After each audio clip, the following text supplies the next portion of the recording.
প্রিয় দর্শক, বাংলাদেশ ওয়েদার আপডেটে সকলকে স্বাগত জানাই। ৩রা নভেম্বর ২০২৫ এই মুহূর্তের গুরুত্বপূর্ণ সতর্ক বার্তা যা পাওয়া যাচ্ছে। নতুন করে আরও একটি নিম্নচাপ বঙ্গোপসাগরে তৈরি হয়েছে। পূর্ব মধ্য বঙ্গোপসাগরে মায়ানমার উপকূলের কাছে বর্তমানে লঘুচাপটি অবস্থান করছে। তো এই লঘুচাপটি পরবর্তীতে আগামী ৭২ ঘন্টায় কতটা শক্তি অর্জন করবে এবং কোন দিকে গতিশীল হবে, বাংলাদেশের প্রভাব কি পড়বে এবং এটি ঘূর্ণিঝড়ে রূপান্তরিত হবে কিনা তা বিস্তারিত জানানো হবে ভিডিওটির মাধ্যমে। তাই না টেনে শেষ পর্যন্ত দেখতে থাকুন।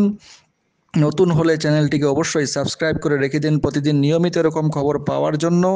আপনি কোথা থেকে দেখছেন তা অবশ্যই আমাদের কমেন্টের মাধ্যমে জানান এবং গুরুত্বপূর্ণ খবর সকলের কাছে শেয়ার করে জানিয়ে দিন। প্রিয় দর্শক, মায়ানমার উপকূলের কাছাকাছি পূর্ব মধ্য বঙ্গোপসাগরে একটি শক্তিশালী লঘুচাপ এই মুহূর্তে অবস্থান করছে এবং এর কারণে প্রচুর পরিমাণে পূর্ব মধ্য বঙ্গোপসাগরে, উত্তর বঙ্গোপসাগরে বলা যেতে পারে, প্রচুর পরিমাণে মেঘমালার সঞ্চার ঘটছে।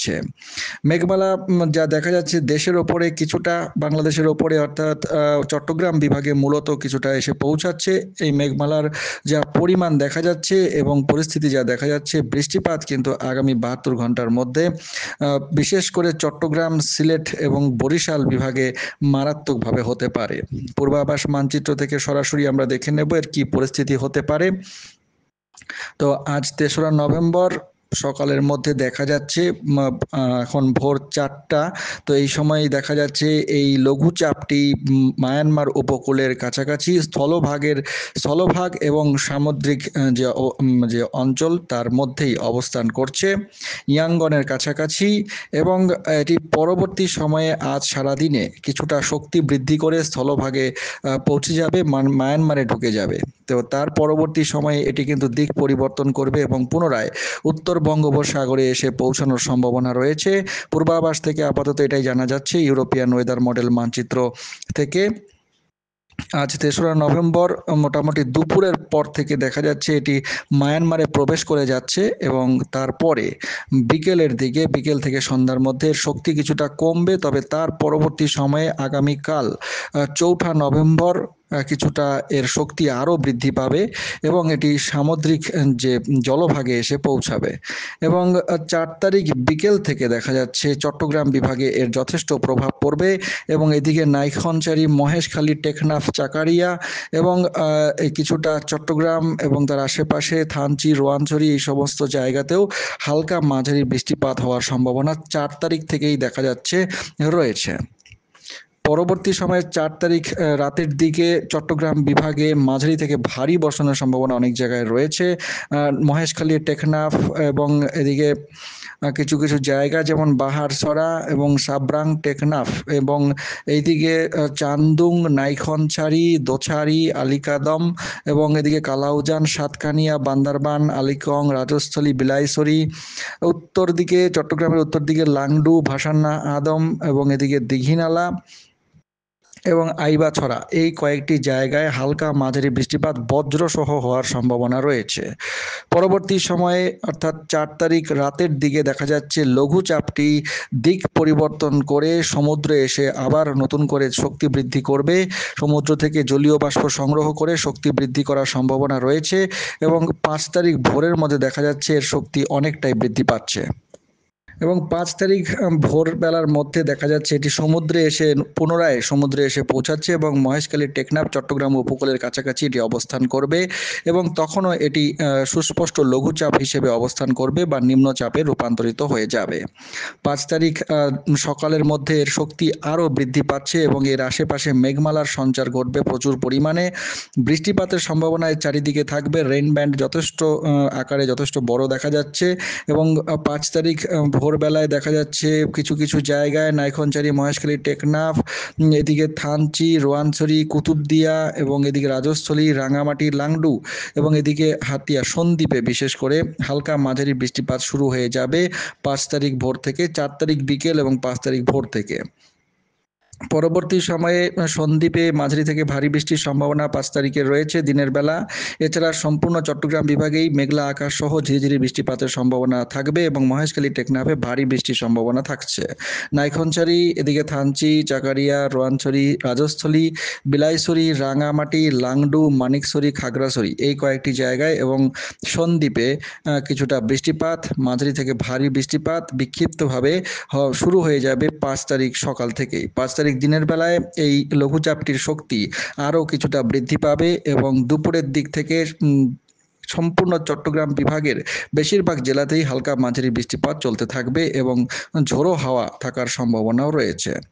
5 তারিখ বিকেল থেকে এদিকে নাইখনচারি, মহেশখালী, টেকনাফ, চাকারিয়া, থানচি, রোয়াঞ্চড়ি এবং দোছারি, ঈদগার, আলীকাদম, নাইখনচারি তো বলা হলো, লামা, গাজালিয়া, এদিকে মুনলাই, পাইন্দু, বান্দরবান, আলীকং এবং রাজস্থলী, বিলাইছড়ি, জুরাইছড়ি, আইবাছড়া, এদিকে ভাসান্না আদম, ফটিকছড়ি উপজেলা এবং কিছু কিছু জায়গা যেমন রয়েছে ছাগলনাইয়া, দাগনভূঞা এবং ত্রিপুরার কিছু অংশে এবং ফটিকছড়ি উপজেলা বলা হলো, এই কয়েকটি জায়গাতে 5 তারিখ মোটামুটি বিকেল থেকে বলা যেতে পারে মাঝারি থেকে ভারী বৃষ্টির সম্ভাবনা থাকছে। 5 তারিখ বিকেল থেকে সিলেট বিভাগেও মাঝারি থেকে ভারী বর্ষণের সম্ভাবনা রয়েছে। চরখাই, এদিকে বারলেখা, কুলাউড়া, মৌলভীবাজার, বালাগঞ্জ, বানিয়াচং, হাবিবগঞ্জ এই কয়েকটি জায়গায় মাঝারি থেকে ভারী বৃষ্টিপাত বিক্ষিপ্তভাবে হতে পারে 5 তারিখ বিকাল থেকে। 5 তারিখ বিকালে চট্টগ্রাম বিভাগে বৃষ্টিপাত থাকবে। চট্টগ্রাম বিভাগে চাকারিয়া, নাইখনচারি, থানচি, রোয়াঞ্চড়ি, এদিকে মুনলাই, পাইন্দু, বিশেষ করে আলীকং, রাজস্থলী এই কয়েকটি জায়গায় এবং বিলাইছড়ি এই কয়েকটি জায়গায় কিন্তু ভারী বৃষ্টিপাতের একটা সম্ভাবনা দেখা যাচ্ছে। সিলেট বিভাগের সিলেট মৌলভীবাজার এলাকাতেও বিক্ষিপ্তভাবে হালকা মাঝারি বৃষ্টিপাতের সম্ভাবনা আগামী 5 তারিখ বিকেল থেকে রাতের মধ্যে দেখা যাচ্ছে। 5 তারিখ রাতের দিকে বৃষ্টিপাত সিলেট বিভাগে হওয়ার সম্ভাবনা রয়েছে এই নিম্নচাপটির কারণে। নিম্নচাপটি ঘূর্ণিঝড়ে রূপান্তরিত হবে না, হয়তো ঘূর্ণিঝড় হলে তার নাম সেনিয়ার হবে, তবে ঘূর্ণিঝড়ে হওয়ার সম্ভাবনা কম। বারলেখা, কুলাউড়া এবং এদিকে বালাগঞ্জ, কমলগঞ্জ এবং ত্রিপুরার ধর্মনগর, পানিসাগর এই সমস্ত জায়গায় মাঝারি থেকে ভারী বৃষ্টির সম্ভাবনা রয়েছে। 6 তারিখ সকালে বৃষ্টিপাত বৃদ্ধি পাওয়ার সম্ভাবনা রয়েছে চট্টগ্রাম বিভাগে। 6 তারিখ সকালে মহেশখালী, টেকনাফ, চাকারিয়া এবং কুতুবদিয়া এই কয়েকটি জায়গায় ভারী থেকে অতি ভারী বৃষ্টির সম্ভাবনা। এছাড়া কালাউজান, লামা, ঈদগার এই কয়েকটি জায়গাতেও মাঝারি থেকে ভারী বৃষ্টির সম্ভাবনা রয়েছে। পরবর্তী সময়ে 5 তারিখ সকালের দিকে সকাল 9টা-10টার মধ্যে সাতকানিয়া, কালাউজান, বান্দরবান, পাইন্দু এবং এদিকে গাজালিয়া, লামা, চাকারিয়া, কুতুবদিয়াতে অতি ভারী বৃষ্টির সম্ভাবনা থাকছে। আলীকাদম, ঈদগার, মহেশখালী এই সমস্ত জায়গায় ভারী থেকে অতি ভারী বৃষ্টি। কক্সবাজার এলাকাতেও ভারী থেকে অতি ভারী বৃষ্টির সম্ভাবনা থাকছে আগামী 6 তারিখ সকালে। এছাড়াও 6 তারিখ সকালে লাংডু, মহালছড়ি, ভাসান্না আদম এবং ফটিকছড়ি উপজেলা এই কয়েকটি জায়গাতেও এবং সন্দ্বীপে মাঝারি থেকে ভারী বৃষ্টিপাতের সম্ভাবনা দেখা যাচ্ছে। পরবর্তী সময়ে 6 তারিখ সকাল থেকে দুপুরের মধ্যেও বৃষ্টিপাতের সম্ভাবনা থাকবে এবং যে নিম্নচাপটি রয়েছে সেই নিম্নচাপটি কিন্তু চট্টগ্রাম বিভাগের ওপরে এসে পৌঁছাবে এবং চট্টগ্রাম বিভাগে সরাসরি আঘাত করবে এবং এই কারণে হালকা মাঝারি থেকে ভারী বৃষ্টিপাত চাকারিয়া, কুতুবদিয়া, কালাউজান, এদিকে গাজালিয়া, সরাই, পুডিবলিয়া এবং এদিকে বারাইতলি, কুতুবদিয়া এবং এদিকে বাঁশখালী, সাতকানিয়া এই সমস্ত জায়গায় মাঝারি থেকে ভারী বৃষ্টির সম্ভাবনা রয়েছে এবং চট্টগ্রাম বিভাগের উত্তর দিকের অংশগুলির মধ্যে মহালছড়ি, খাগড়াছড়ি, লাংডু, সাজেক এই কয়েকটি এবং চেঙ্গির আশেপাশে এবং ত্রিপুরার বিস্তীর্ণ এলাকায় মাঝারি থেকে ভারী বর্ষণের সম্ভাবনা আগামী 6 তারিখেও দেখা যাচ্ছে। পরবর্তী সময়ে নিম্নচাপটি চট্টগ্রামের উপর দিয়ে গিয়ে ত্রিপুরায় পৌঁছে যাবে এবং বাংলাদেশে মোটামুটি তারপর থেকে 7 তারিখ থেকে আবহাওয়া শুষ্ক থাকবে, তবে 7 তারিখ সকালের দিকে চট্টগ্রাম বিভাগে মাঝারি থেকে ভারী বৃষ্টিপাতের সম্ভাবনা। চট্টগ্রাম, কক্সবাজার, এদিকে মানিকছড়ি, ফটিকছড়ি উপজেলা, হাটহাজারী, বালুছড়া এই কয়েকটি জায়গায় দেখা যাচ্ছে 7 তারিখেও বৃষ্টিপাতের একটা সম্ভাবনা থাকছে, তবে তারপর থেকে আবহাওয়া মোটামুটি শুষ্ক হয়ে যাবে। বিক্ষিপ্ত হবে কয়েকটি জায়গায় কখনো কখনো বৃষ্টিপাত থাকতে পারে। তো দর্শক, এই ছিল বিস্তারিত আবহাওয়ার পূর্বাভাস। পরবর্তী সময়ে একটি দক্ষিণ চীন সাগর থেকে তৈরি হওয়া টাইফুন একটি কিন্তু উত্তর বঙ্গোপসাগরে এসে পৌঁছানোর সম্ভাবনা রয়েছে এবং সেই কারণে বৃষ্টিপাত আবার 8-10 তারিখ থেকে নতুন করে বৃদ্ধি পাওয়ার সম্ভাবনা রয়েছে। তো আমরা বিস্তারিত খবর জানাতে থাকবো, চ্যানেলের সঙ্গে থাকুন। চ্যানেলটিকে সাবস্ক্রাইব করে রেখে দিন প্রতিদিন নিয়মিত খবর পাওয়ার জন্য। গুরুত্বপূর্ণ খবর সকলের কাছে অবশ্যই শেয়ার করে জানিয়ে দিন। অনেক ধন্যবাদ।